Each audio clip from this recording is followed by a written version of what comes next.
let's test our stuff here.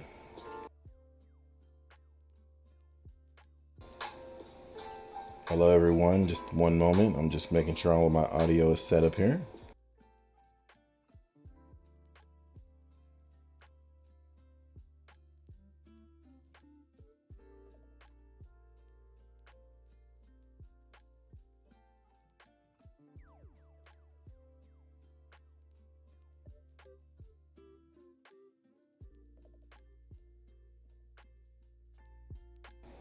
All right, let's see if that's better.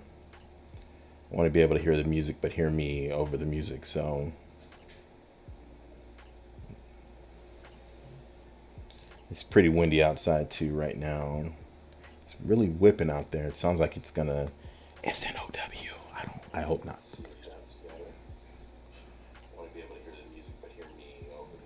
Let's see.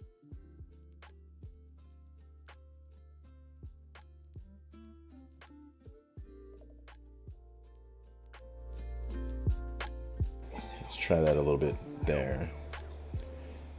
I'm adjusting the music here.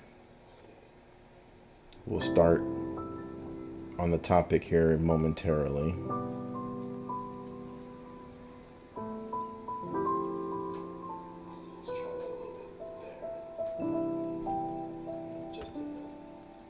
Let's make sure that it doesn't overpower me here.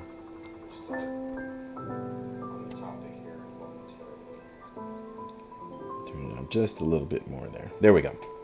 We're gonna rock with that. Okay, let me mute my phone over here. I've got it set up so that you can see, I can see what you guys are seeing real time. So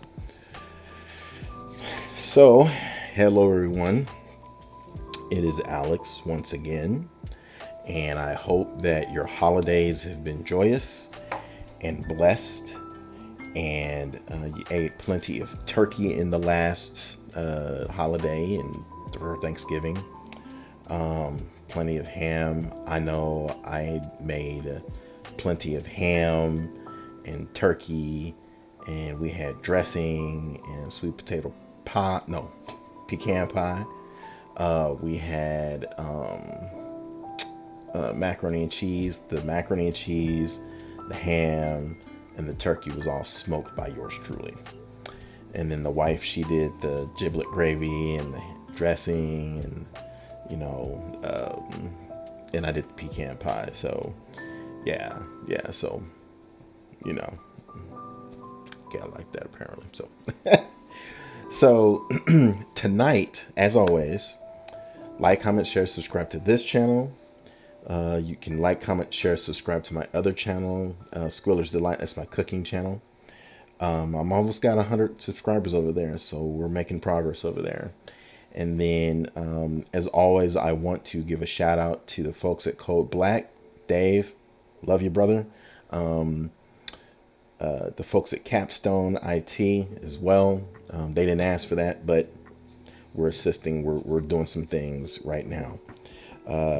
As always, you can go over to the Facebook page for Code Black and like, comment, share, subscribe over there to join a very, very eclectic and robust community that is continuing to flourish and grow in its infancy. And then also, as always, like I said, like, comment, share, subscribe to my channels. Tonight, we're going to talk about object-oriented programming in a nutshell, the conceptual stuff here. I was actually approached by a data analyst or data scientist the other day. I was at a gathering with my wife, and there were a couple of data scientists there that were very inquisitive of cryptocurrency, and then also very inquisitive about getting into more software engineering. And so, not being a pro at all in cryptocurrency, I mean, I understand the software logic behind it to some extent, but I am not by any way, shape, or form an expert in it. But I do understand the hashing and the concepts behind that. So we got to talking about object-oriented programming, and this individual wanted to get more into object-oriented programming in a nutshell as a data scientist, and wanted to know what are some of the things and how we would teach a person into object-oriented programming. And as I explained to her, I said, well, object-oriented programming is a conceptual, you have to get past the concepts of object-oriented programming. Now, I am no college professor at this. I'm just a guy that just has done this for a long time, so I'm no expert on it. But I'm not sliced chopped liver either. So yeah, I'll say it that way. So let's kind of talk a little bit tonight about object-oriented programming. And what we're going to do this evening is we're going to look at a few concepts with object-oriented programming that we can kind of wrap our heads around. So as always, when I do object-oriented programming, being a C# guy, I'm going to handle this in C#. So if you don't have Visual Studio and you are a Java developer, let's just do that tonight. Actually, let's do that tonight. I'm going to close Visual Studio. Now, one of my compatriots in this, he said that now I don't have any skin in the game. I mean, I love C#. I do know some Java too, but he said to me one time, he said that C# is Java done right. So that's just the joke. That's not my joke. So let's go ahead, and what I'm gonna do is I'm going to open up a browser window here with Chrome. I usually don't use Chrome. I'm a Firefox guy. Okay. So let's go and download. What's this here? I didn't remove it. Fine. So let's go ahead and download a Java IDE and make sure we've got everything installed for that IDE. Now, I've not done that on this particular computer, but we're going to use it as a guinea pig so you can kind of see how we're going to do this. Okay, so let's go to NetBeans. Let's Google, and let's go find Java NetBeans. And we can go here to Apache NetBeans. And the one we're going to use, if we go to download, now to run Apache NetBeans, you're going to need Java on your machine, obviously. So we're going to download, this one actually just came out a couple weeks ago.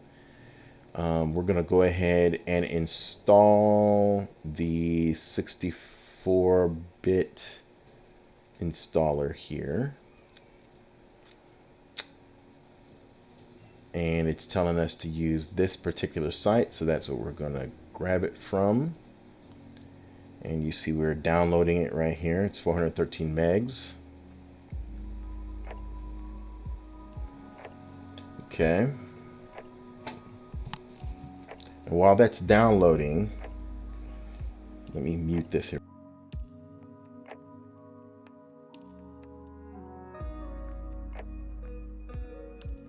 Okay. So we've got 17, 16, 14, 16, 19, 18. I don't know what's going on with my internet here, but it's acting kind of wonky here. So we'll go ahead, and while we're waiting on that, oh, it's almost done actually. There we go. Let's go ahead and click on this. And we're going to go ahead and install NetBeans here. And we get this pop-up that says you don't have, and I knew this was going to happen, you don't have the JDK on your computer. So to do this, to have NetBeans, you have to have Java installed on your computer. So what we need to do is go to this website right here, and we're going to download the JDK 8 or above. So let's open up another tab and say JDK. Click on Java Downloads. Go to Windows. And here we have the MSI installer. I'm just going to use that. And say click there.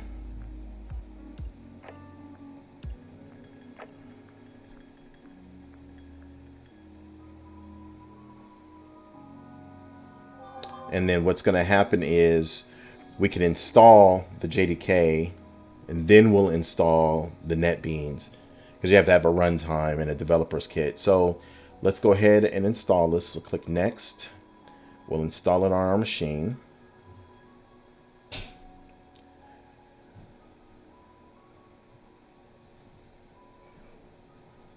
And it's going to take its sweet time, because I'm going to get the pop up here in a minute. And there it is. Yep. And it's going to go ahead, copy over the files that I need, and install everything. And it says it's installed. I'll say close. Now I'll go back over to my downloads folder. And I'll click on here again.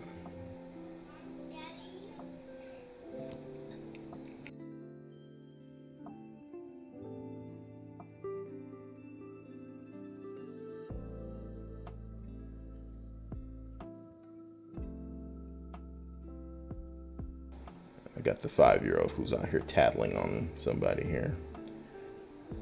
Okay, I'm gonna click next. Say accept the terms here. Oops, sorry, you guys can't see that. Back. Okay, so I've got an installation size of almost a gig.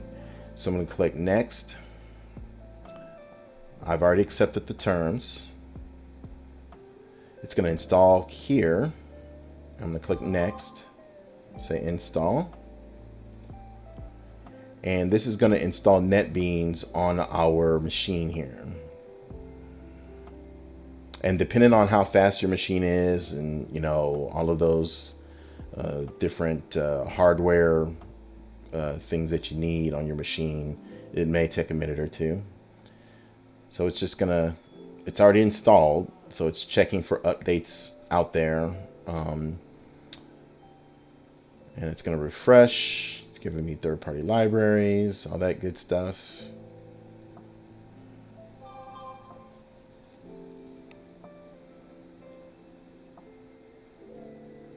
What's going on here? Somebody's in my garage here.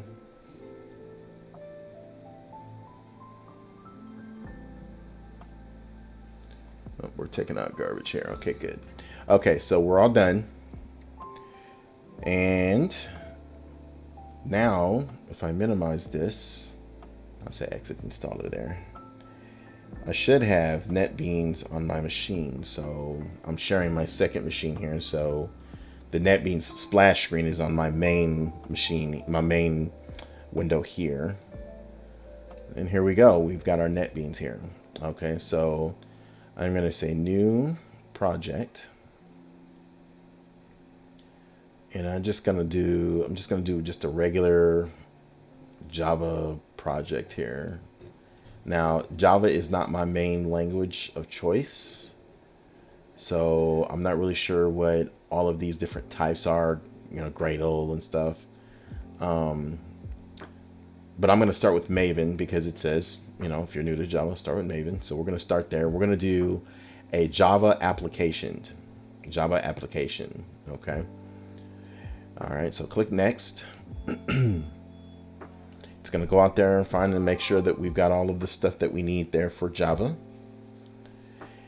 And it says support for Java SE must be activated. So we're going to say click that and download and activate. So now it's going to download some other stuff. And I'll say accept the terms and conditions and install.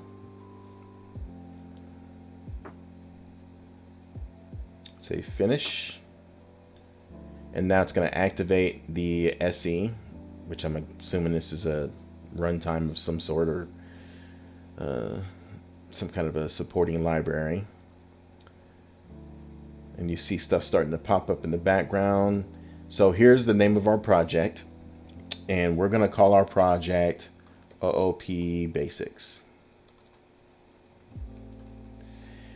Okay.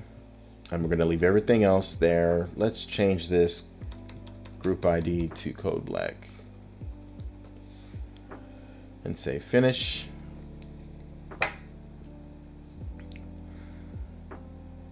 And it's building our dictionary here. And now we've got our sources, our source packages, dependencies. There's our JDK stuff right there.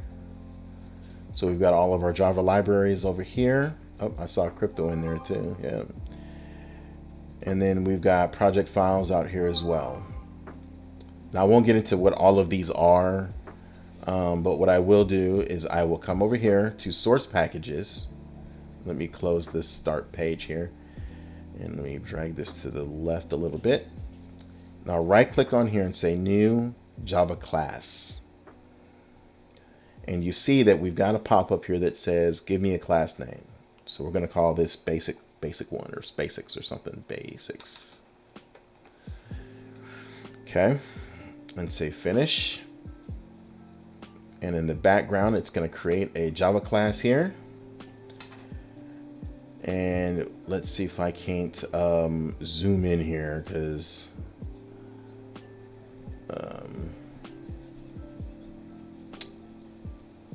yeah, I wish there was a dark mode on this. So I'm sure there's probably a dark mode on this, but I won't worry about it right now. Okay, so right now we have up here, we have some comment which is called a oh shoot, I'm drawing a blank there. Uh-oh. I'll remember what that is called in a minute here. It's basically comments to tell you you know, some different things. It says to change the license here, click these links here. And then it has an author here. Here you see the package, which I believe in C# would be like your namespace here. And then here we have our class called basics. Okay. Actually, here I can view this and say,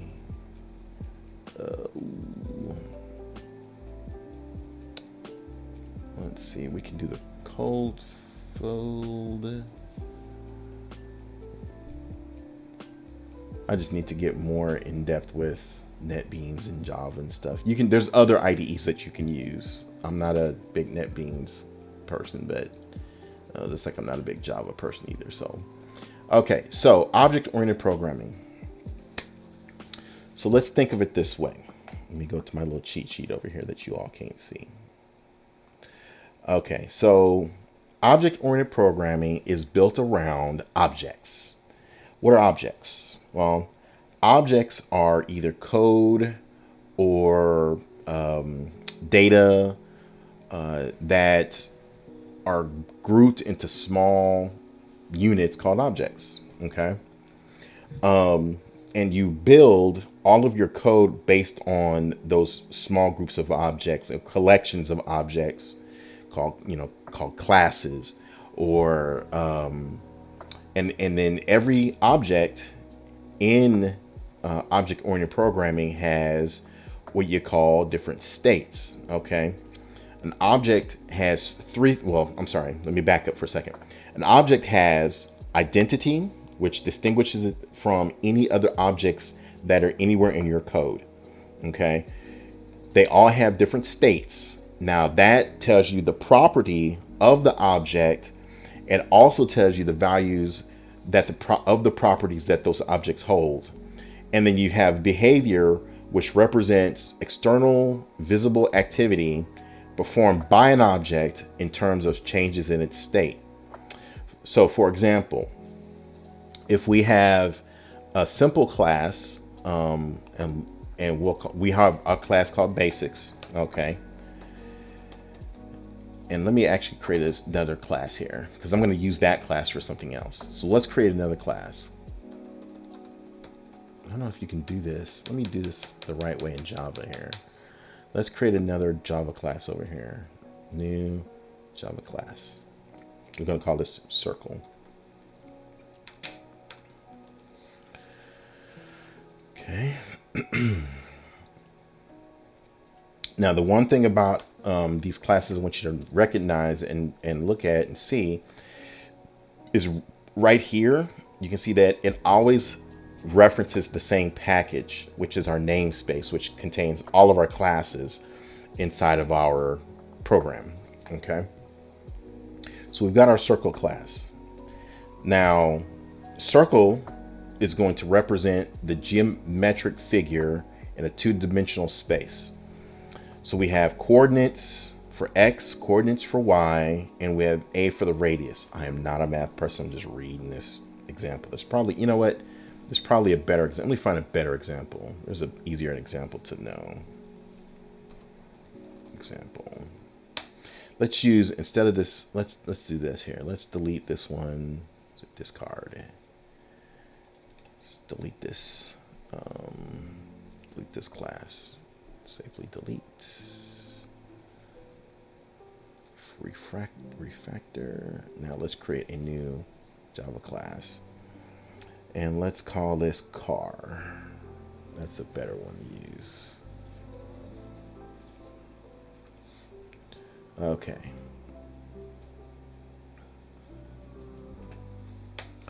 I really wish I knew how to zoom in on this thing here.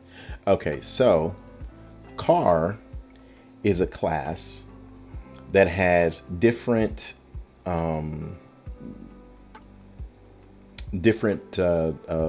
properties.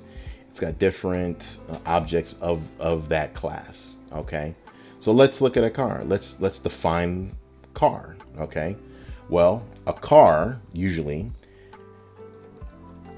has a make. Cars usually have models.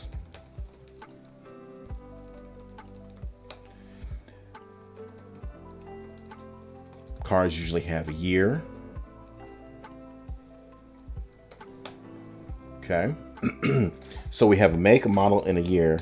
And then we have other things that we can, do in there. We have color.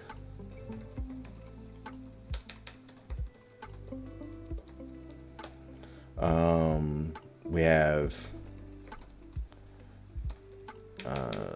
type. Well, we'll come back to that one because we're going to make a property for that one. So we have make, model, year, and color, okay, of a car. You know what? Hold on. This is really starting to drive me crazy. I'm going to Google. Let's Google something here real quick. NetBeans dark mode. Tools, options, appearance, look and feel. It's gonna make me restart this, isn't it? Dark Nimbus. Oh, we need dark Nimbus. Say apply. Okay. It's gonna make me restart. Save all. Okay. What is going on with my phone here? Okay. Save all. And it's going to restart our NetBeans here in a minute. And then NetBeans zoom text.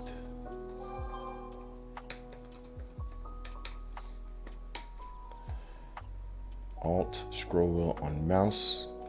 Also, it's Alt. We'll do it. I don't know if that's right because I tried that already. Okay, here we go. That's much easier in the eyes. Come on. There we go. Let's go to car. Alt. Yay! There we go. Okay, so now we have, again, we have our class, our car. We have a make, model, year, and color. Okay. The car is a class. Okay. And inside of this class, we have attributes or we have attributes of the car. Okay. We have the make, the model, the year, and the color of a car. Okay. And actually, instead of these being private, let's make these public. I wonder if I can. No, I can't do that. Okay. I'm spoiled. Visual Studio. Let's make these all public. Okay, so let's save this. Control S. And let's come over here to basics. Make this one bigger. And let's import car. I think that's how you do that.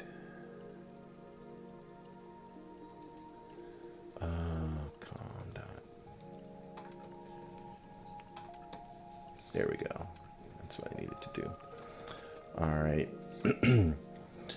So now we've got a object over here, or we've got a class called car that gives us state, it gives us, I apologize, I'm trying to do this on the fly. It gives us state because it gives us properties of that object, and it gives us the value of those properties as well. And then we also have identity because it's unique, because it has the name of car. And then we also have behavior that you would use, or behavior is established by using objects and methods and functions to change the state of your car. So in here we can create a method, and let's call this I don't know, let's call this set color, and we'll bring a parameter string some as color, and then this dot color equals s color, something like that, right? Now there's a different way to do that, but I'm just going to do this real quick. Okay, we'll copy this, paste this there 4 times. Now it's going red because there's errors, because I already have a method called, or a method called set color. So we're going to call this one set year, and this one's not going to be a string, this one's going to be an int, and this is not going to be s color, this is going to be I year, and this dot year equals I year. And we'll do the same thing here for model. That's model. The S, I'm just creating, it stands for string. And the I is for int. This dot model. And then I already have a set color. Oh, I have to have a make.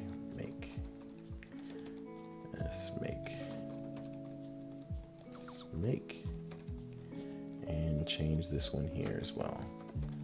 Don't worry about the syntax, we're worrying about the concept here. So let me save this, Control S. Okay, so now I've got a car class, which is basically a collection of objects that have the same characteristic properties, that have the same behavior. Okay, now what we can do is we can use this to create other objects of, or instances of, the same kind of object. What do I mean by that? Car is just an overarching theme. Okay, you can have multiple cars, you can have the same make of car, you can have the same model of car, You can change the VIN number on a car, which gives it the different identity. Actually, let's put VIN number in there. Let's use that as a number. Public string VIN number. VIN. We'll just call it VIN. And we'll make another method in here. Set VIN. String s VIN. This dot VIN equals s VIN. Okay, let's save that.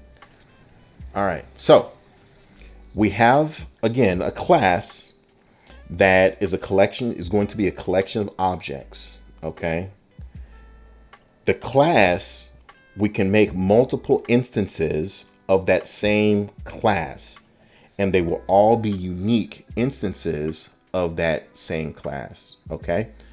Now, here's what I mean by that. By importing, and this is inheritance here, we'll get into that again. And we've covered this before, but I wanted to kind of reemphasize some things here. So here we have our car class.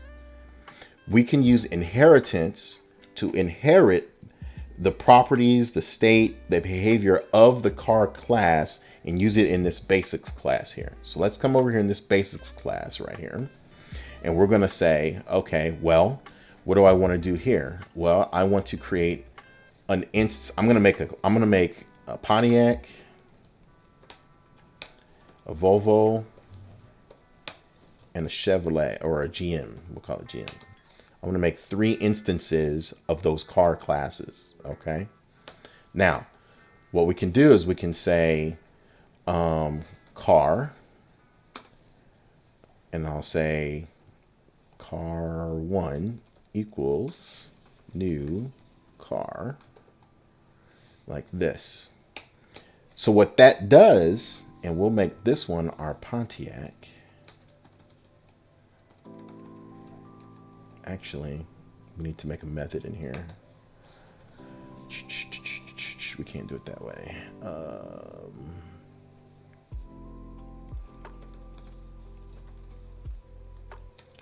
Set cars. We'll call it set cars, right? Okay. And let's do this. Let's take this out of there and we'll put this one in here. We'll take these 3 and put this in here, and we'll move the car up there. And then we'll do the same thing for this and for this. And we'll call this car number 2. Ooh, not car number 21, car number 2. This will be car number 3. Okay. Now, what we can do also is we can create these 3 cars by, in our class here, we've already inherited from the car class. And what we can do is we can say car 1 equals, or car 1, car 2, car 3. And I don't need to do this here anymore.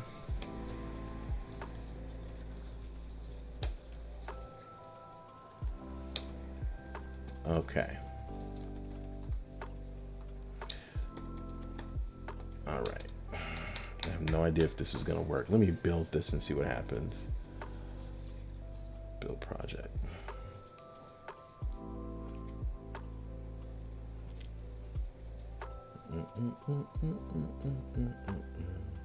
So what we're doing is we're compiling our code to make sure everything would run if we tried to run this. I think I'm missing something. I think I'm missing a main method here.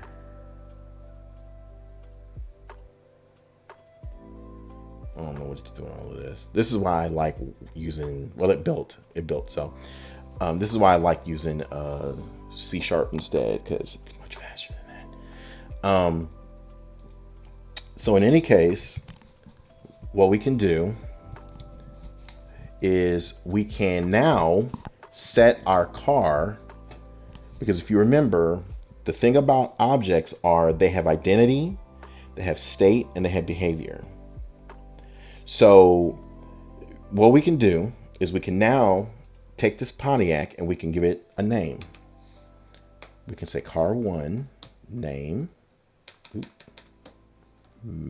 color. I said name, not color. Color equals black. Okay. Now, this means that car 1, an object of the car class, has now a unique color. Now, does that set that apart from the other 2 cars? No, because if I came down here and I said car 2 dot color equals black. Okay, that doesn't make them unique so far. So what makes a car unique? You can have the same color car, the same class of car, the same type of car. What makes the car unique is the vehicle identification number, or the VIN number. That makes a car unique. So let's set that. VIN equals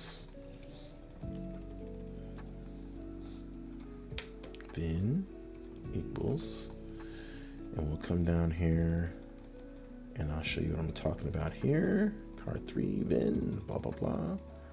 This needs to be car 3. Okay.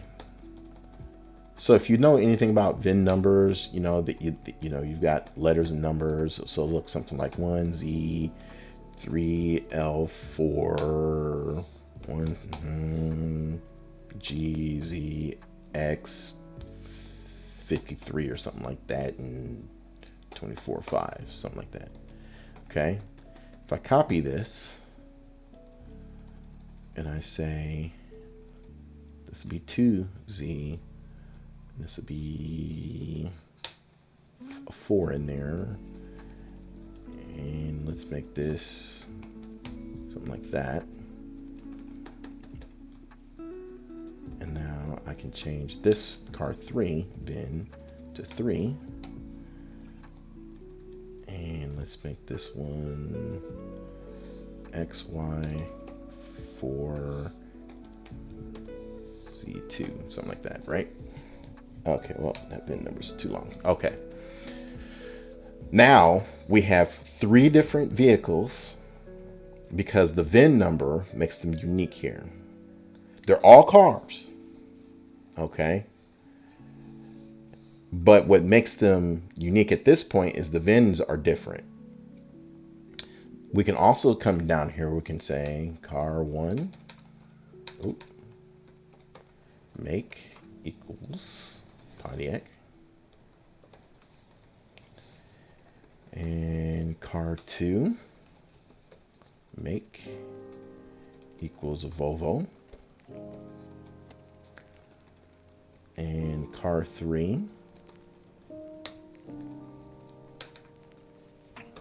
make equals GM.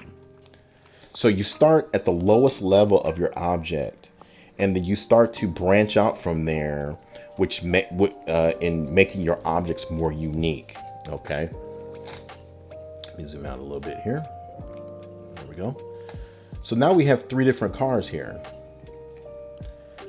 And if I wanted to, I can now take these cars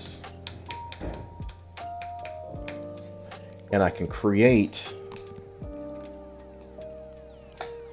let me make sure I'm still broadcasting here. I heard a loud thump outside that sounded rather dubious out there. Yep, I'm still broadcasting. Okay, so now what I can do with this class of cars is now I can take that class of cars, I can make a new class, and I can call it car lot, something like that, right?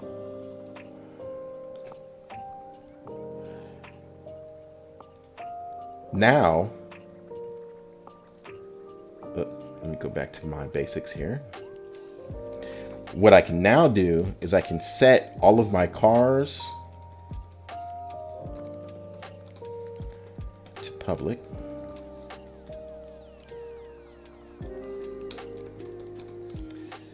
And then I can come in here and I can say basics when I create a new, or where I create a new instance or instantiate, when I create a new instance of the basics class, I can say basics.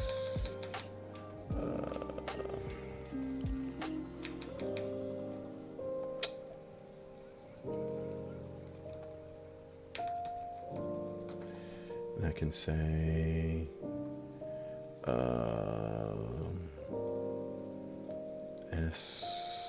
what I want to do,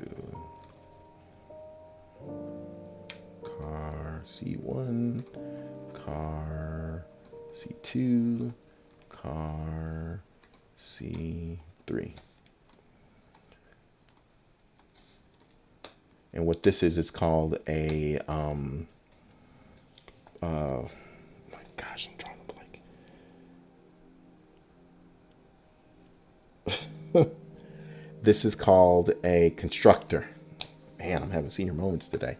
And in this constructor, what I can do is I can say, I can call this set cars method.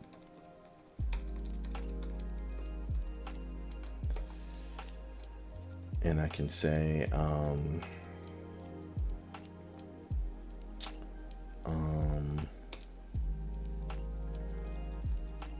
or I can do this right here. I can say this dot car1 equals C1.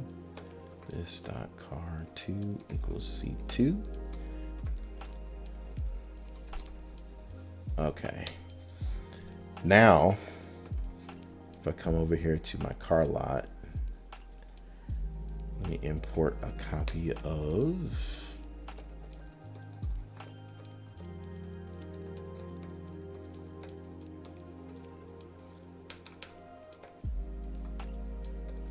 that, and I can say, and over here in my basics, instead of, you know, I can do this set cars here. What I can do, instead of doing that,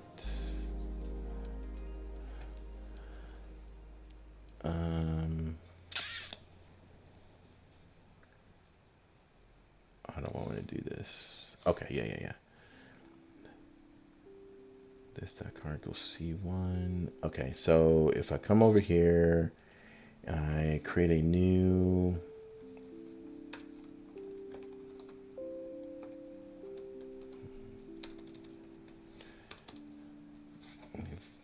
zoom this in a little bit.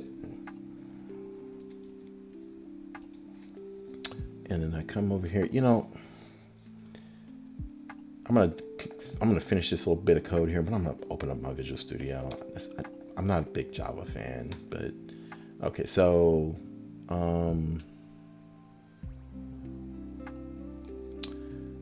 public void new cars, something like that. And then what's gonna happen is B1 equals new basics.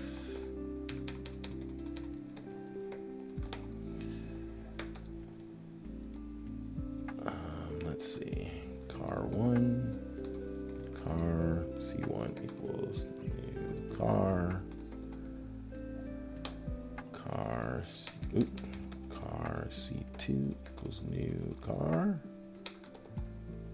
car C3 equals new car.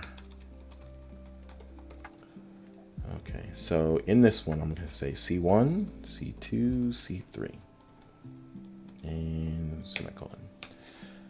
All right. Now let's look here. And let's recompile our code. See all this stuff here, you know, I'm not crazy about that, but okay, so there's a way to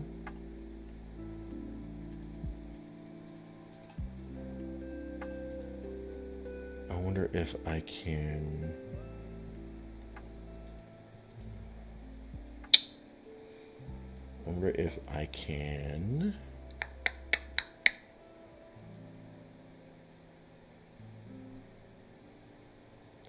Let's see what happens when I run this. Oh, cancel. Well, select main class. Cancel. Let's see. Properties. There's a way to make one of these classes your main class, and I think you just have to add your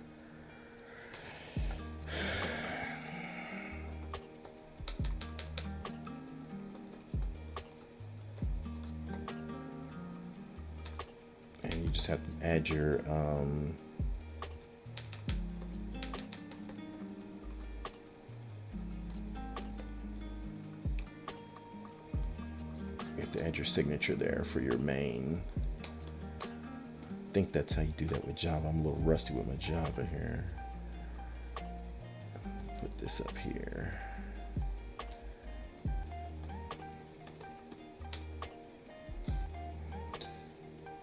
Let's see. Save that. And let's try to debug this. And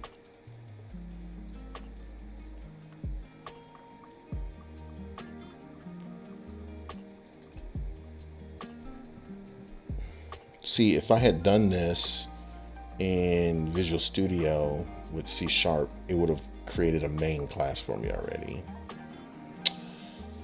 So I'm not sure how to do that in this.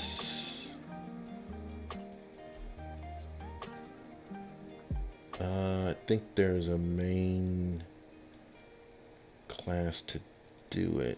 There's a way to do it here. No, cancel. I'm trying to do this on the fly, you all.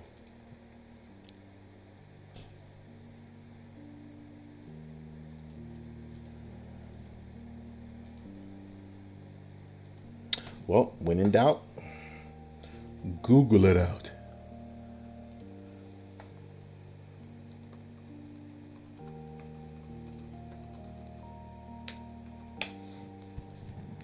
How to default. All right, here we go.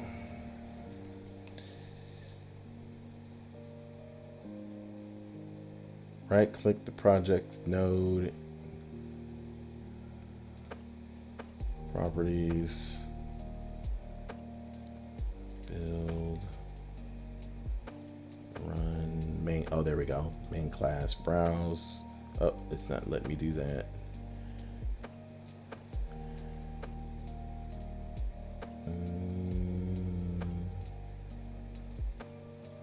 Cancel. Oh. Manifest MFT. That's not it there.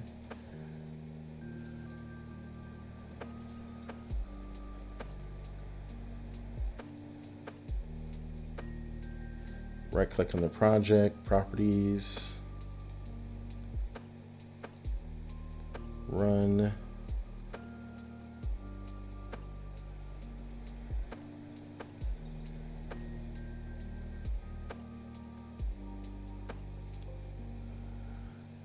Browse. You know what? Here, let's just do it this way. I'm spoiled, John. I'm spoiled. Okay. We're gonna recreate this in C#. We're gonna recreate this in C# because it's just easier to do that. New, file, new project. And we're gonna make this a console application. Say next. We're gonna call this basics. Create.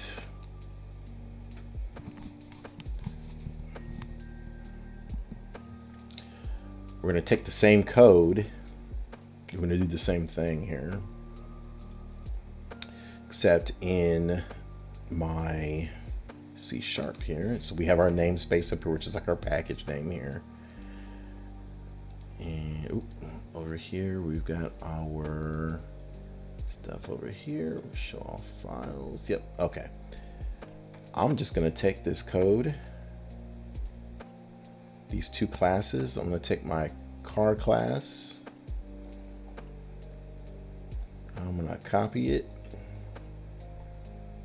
just to show you how close in nature C# and Java are. So if you are a Java developer or you know some Java and you want to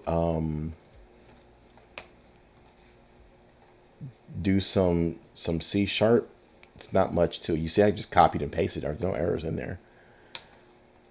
I'm just gonna make these lowercase s's. Make that a lowercase s. That's a lowercase s. And that's a lowercase s. I can minimize that. I'll do the same thing to my basics. Copy these. Now, the thing I love about C# is you can do getters and setters just like this, and it'll do it for you instead of having to create your own unique getters and setters. You can do it this way. So then I'll take that and I'll actually make a class called basics.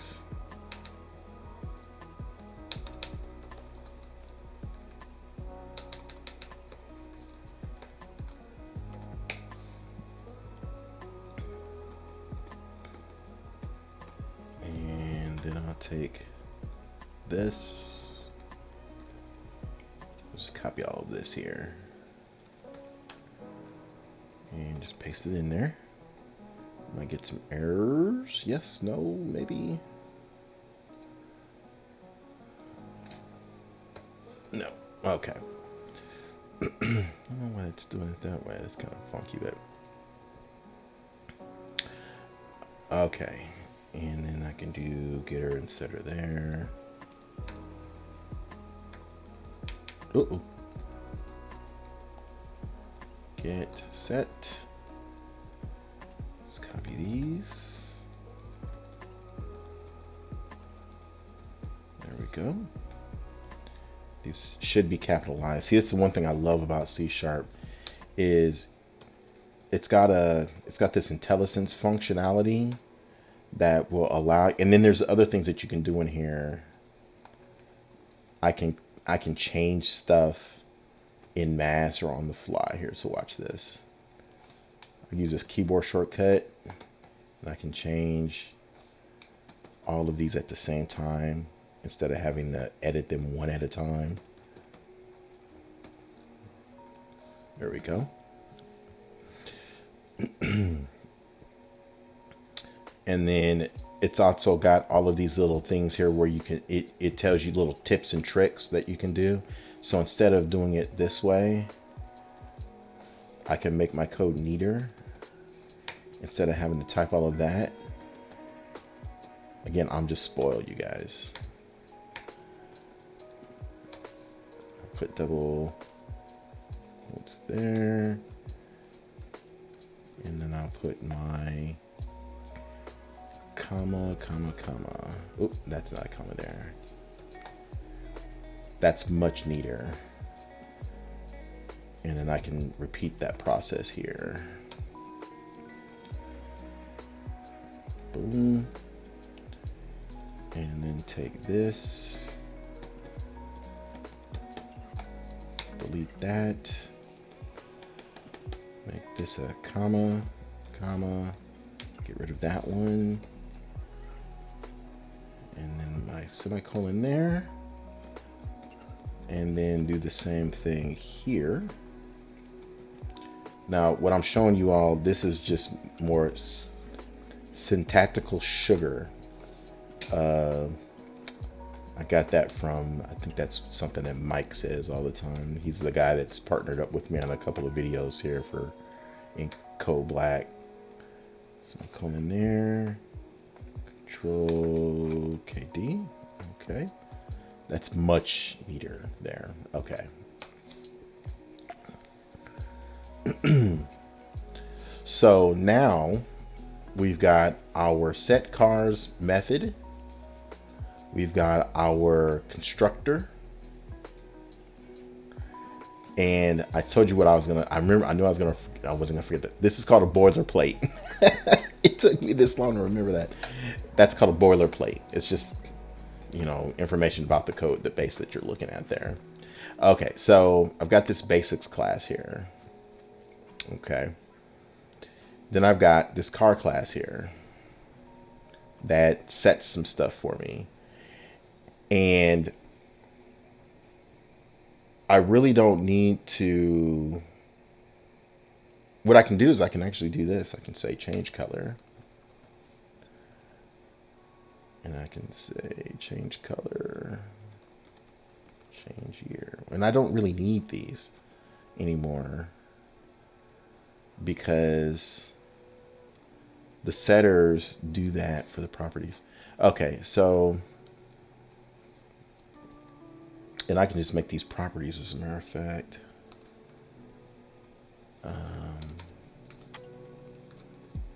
I know I should have just done this in C# and just been done with it, but nope, that's what I get for trying to be all high speed.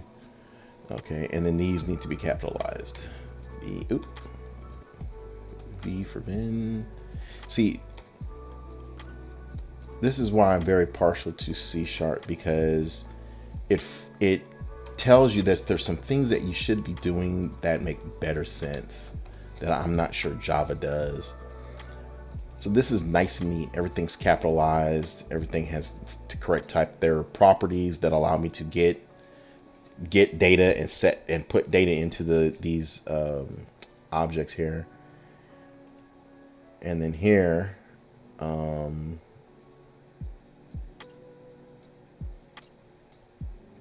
does not contain a definition for VIN. Oh, because it's all. There we go. Because they're capitalized. And then the thing that I love about C# and Visual, mainly about Visual Studio, is that it forces you to be cleaner with your code, I think, prior to compiling your code. It tells you right away when you've messed up. Okay. So I've got that class, I've got car 1, car 2, car 3. Okay. So now what I can do is I can come down here into my main method. So I've got two classes. We're talking about objects and classes here still. Okay. So we've got a class called basics and we've got a class called cars. The car class the car class is a object of classes. It's a class of objects that have identity right here. The state and the behavior are set using these two setters and getters. Okay. I've got another class called basics that will set the behavior of the cars as well. And then I've got the state that holds the properties of our objects. Okay. So if I come over here, I feel like I'm not explaining this the best way, but it's because I was messing around with that Java all that time there. Java. Okay, so let's say I say new basics. Oh, new basics. And I need to pass in a car, right? So I need to take an object or instantiate a new instance of a car. Okay, so I've got car. Let's call it Pontiac. New car. Okay, let's get rid of this for right now. So this is our object. It's a child object of our car object, or car class. Now in here, what I can do is I can set state and behavior. So let's do that. In here, I can set the color of the car, red. I can set the make of the car. I can set the model of the car. I can set the VIN number of the car. Let's put something like that in there. Well, it's got to be capitalized. 1Z. You are a car today, something like that. And then I can set the year of the car, which is, let's say it's a 1994. All right. So this gives us an object. This is an object. We've got identity, because it's called Pontiac, and there's no other object in our system right now called Pontiac. If I came over here and I tried to make a new Pontiac and copy it and give it different attributes, and I'm going to get an error because it's going to say, hey, it already exists. It's already there, right? So we've established identity. We've established state because we've got properties of this object. What are some of the properties of this object? Well, we know that we can, we've got color, we've got make, model. These are properties of this object, okay? And then we've got behavior. Let's say the behavior is external activity performed by an object in terms of state changes in its state. So, and that's external. So for example, if I change Pontiac, let's do this visually here. Number one, create an object. I am rambling, you all. I apologize. Number two, get the current state of that object. So what we're going to do is we're going to say console right line, and we're going to say let's put this in a loop here. For each our state in car. Pontiac, actually.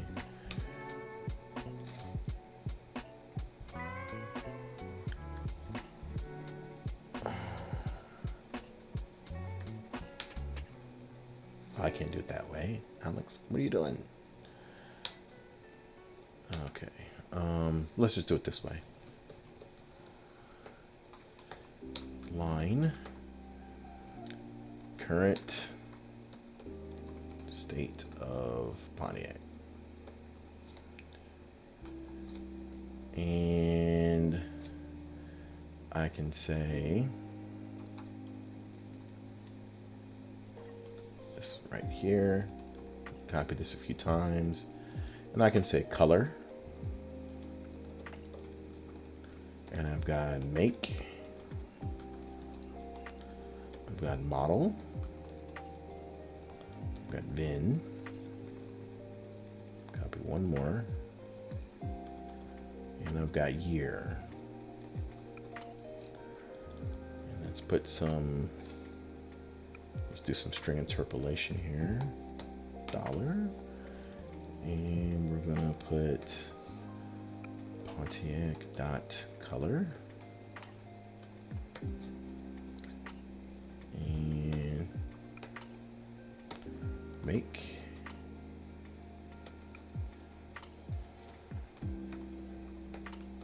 Model.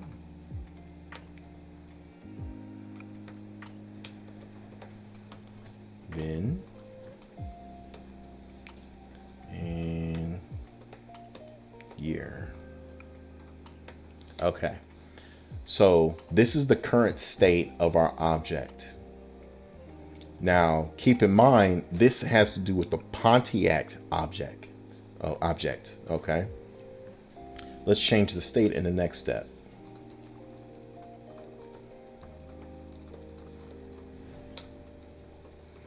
Okay. So we're going to copy all of this. I'm going to put it down here again.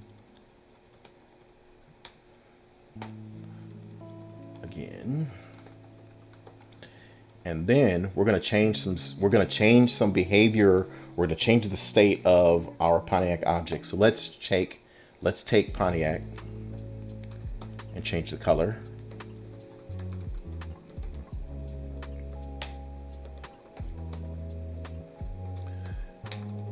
Let's change the air.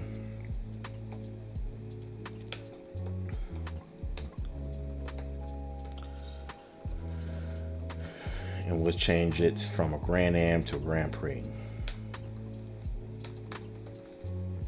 Okay.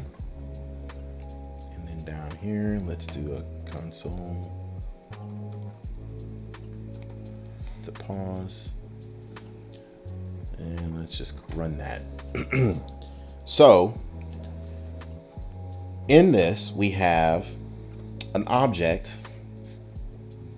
that's representative of a class of objects, which is our car. Okay. And then we've got make, model, year, color, and VIN, which gives us states of that object. And then we can change the state of that object or the behavior of that object real time during our code. So here we go. Oh, I should have let me clean that up just a smidge here. I'm gonna put up an actual right line in there.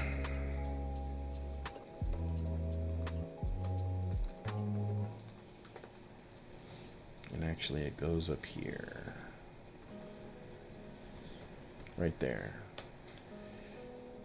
Now so when I run my code, first, the state of my car, it's a red Pontiac Grand Am with the VIN there and the 1994 year.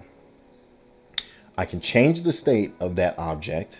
It's the same object, but I'm changing the state of it by giving it a new name or a new color, a new model, and a different year. Okay. Now, the VIN shouldn't be the same because every VIN number is different, obviously, for every car. But you can see what I'm kind of talking about there. Okay. Now, classes represent a collection. I'm sorry, not a collection. Yes, classes represent a collection of objects that have the same characteristics. Okay. So now, so that's where we get our car. Our car is this right here. All of the cars have a name or have a make, a year, a model, a color, and a VIN. I can come up here and I can create a new car, right? Instead of it being Pontiac, I can call this car. I can even copy this. We're still at the lowest level here of objects. Instead of it being Pontiac, and it's got to be unique, we'll call it Chevy. Okay, and this is going to be Chevy. Chevy Cruze. And this is a car. House. Something like that. Do I have enough letters? I think there. And we'll make this a 2016. Something like that. We'll make this white.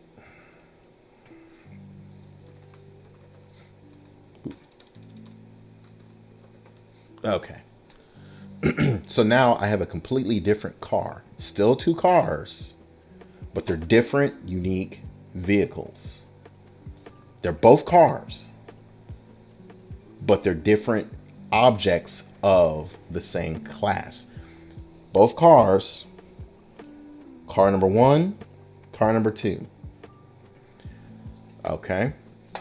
So classes are set of attributes for the objects that are to be instantiated from the class. What we have here is we have attributes right here. And what we can do is we have, so these are attributes of every car. Then what we can do in this class, we can create methods and functions that would do something with the behavior of that car. So let's say public bool, which is a true or false. Let's say the car is paid off.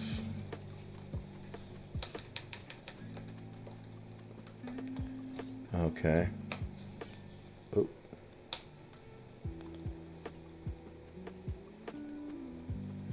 And let's say in this, we would go through some kind of financing method where we would look at the number of payments in a chart, and if it adds up to 0 or something like that, then we would say the car's paid off. So in here we would go through, or business logic, we'll call it business logic.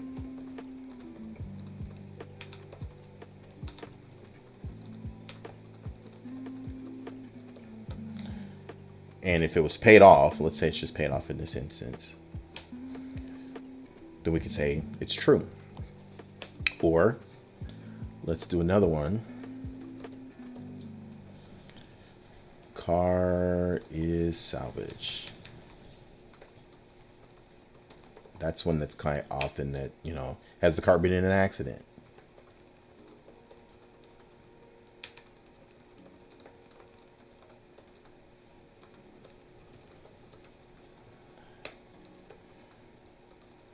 Okay. So these are behaviors right here. Okay. We can see the behavior of the car. Is it paid off? Yeah. That's a behavior of the car. Okay. It can also be an attribute, but it's the behavior of a car because we're going to use it. We do some logic in there to determine if the car is paid off or not. Okay. So let's talk a little bit about encapsulation and some other things here real briefly here, because I've covered this before in a previous video. So encapsulation is the ability for you to hide or show parts of this class to the public, to other pieces of code that are using it. Let's say, for example, and this is real easy to, encapsulation and abstraction encapsulation, they go really hand in hand with one another. Okay, so encapsulation is me just locking down parts of my code for public usage. Let's say I don't want folks to know what the VIN number is. I can say private. And immediately what's going to happen is that VIN number is no longer accessible to my calling code that is going to use this car class. Okay. Let's say I want to do the same thing for the year. What that does is it locks down the year, and you can control access to your code by using encapsulation in that fashion. Okay. And then also you have inheritance. Now, what is inheritance? Inheritance is the fact that I can inherit attributes from this class to create objects of this class in another class. Okay. So I can take behavior, state, I can take behavior and state and an identity of a class, and then I can create child objects of that same class, like I'm doing here. So here I have a Chevy class, or I have a Chevy object of the car class. I have a Pontiac object of the car class. These are what we call child objects. These are children.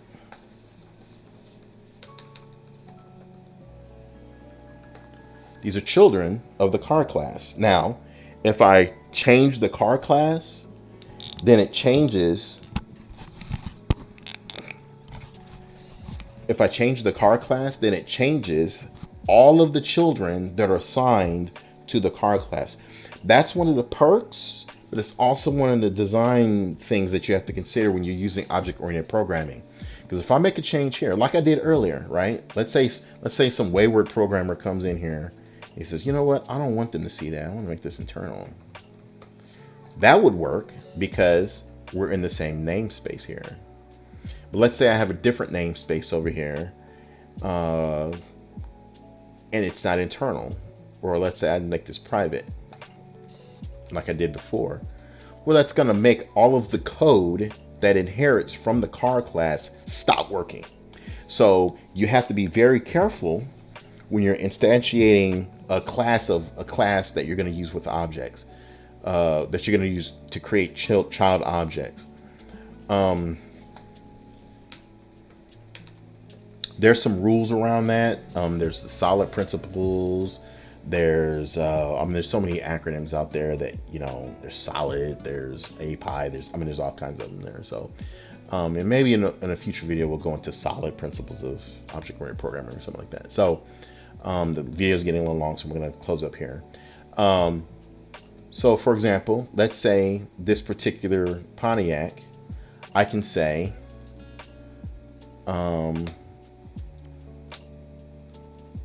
I can come in here and I can say,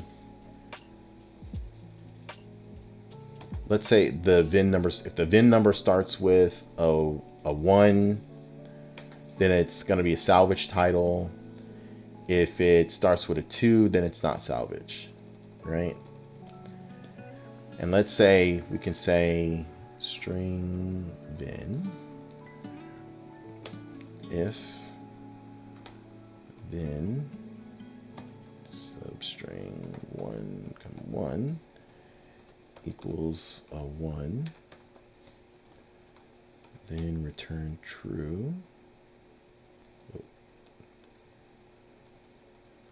I think I just flip-flopped on my logic here. Else return false. Let's do the same thing here. So we're establishing behavior here of our objects. Okay. Let's say if it's a 2.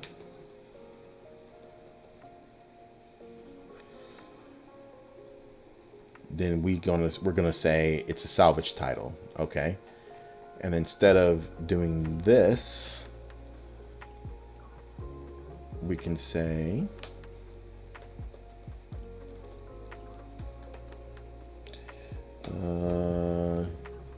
is salvage or salvage,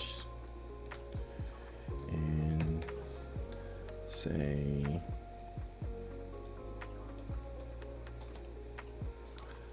is salvage and then something like that.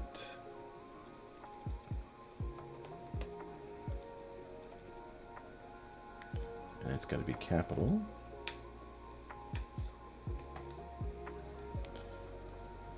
And I can say is paid off or paid off.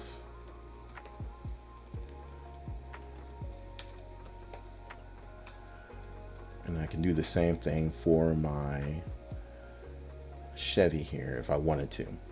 Okay. So let's get rid of this here real quick. So because that changes the state. And this is also messing around with our state as well here. So if I run this again, we can see that it says our salvage, it's not a salvage title and it's not paid off. All right. What happens if I flip-flop my logic here? And I make this a 1 as well. And I rerun that. Well, there we go. It says paid off. Nope. Salvage. Nope. I think I've got that marked around. True, false. Let's make this one false. And make this one true. Okay.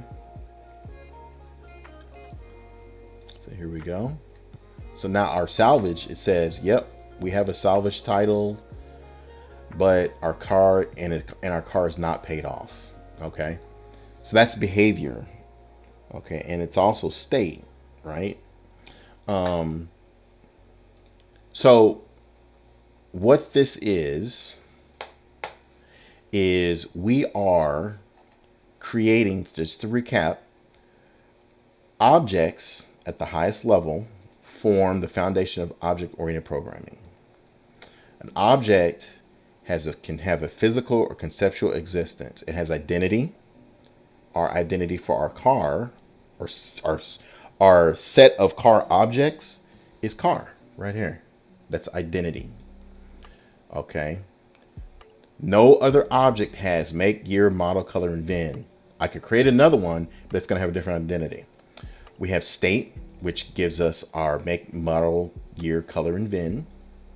Then we have behavior, like our paid off or is salvage. We have methods that we can utilize to change the state or check the state or the behavior of the states of our objects. Okay.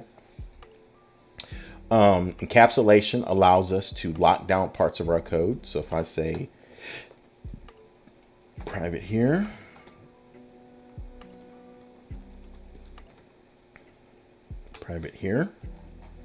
I can no longer call these two methods here. So I just need to take those out of there. Encapsulation hides your data and it hides functionality of your classes.